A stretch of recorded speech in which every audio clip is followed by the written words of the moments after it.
Hello guys, vítam vás tu Lukáš Player a dneska u ďalšieho videa a dneska tu bude z tutoriálu, ako vytvoriť vlastný ukazovateľ myši, ale inak povedané kurzor, alias kurzor a online na nete. Tento link na túto stránku máte v popisku videa a pustíme sa do toho. Tuto máte šablóny vľavo, to je taký obrázok, ktorom vy budete kresliť.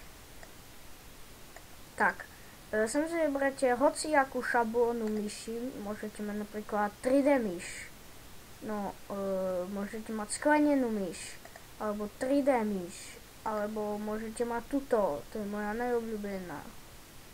najobľúbenejšia, alebo môžete mať klasický kurzor, alebo ten starší z XP, alebo trošku hrnejší. Ja si pre teraz zoberiem tú sklenenú a pustíme sa do toho. Zoberieme si napríklad stade nejakú farbu. Napríklad ja si zoberiem takú trošku svetlo oranžovú a sem takto na bokoch, to značí, skôr samozrejme necháme také, aké je.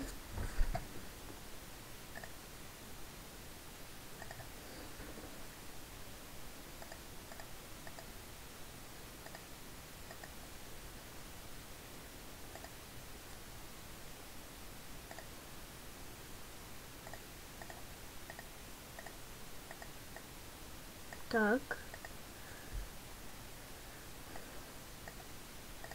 Tu by sme mali, tak chytíme a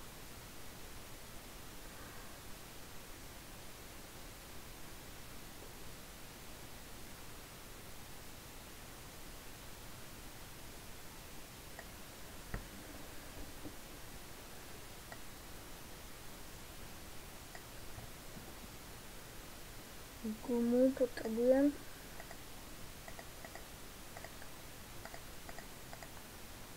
Tak, máme tú svetlú oranžovú a sem máte môj ukazovateľ. Vy si kliknete na stáhnuť a ono sa nám to stiahne a takto si otvoríte stiahnutia a premiestnite si to na plochu.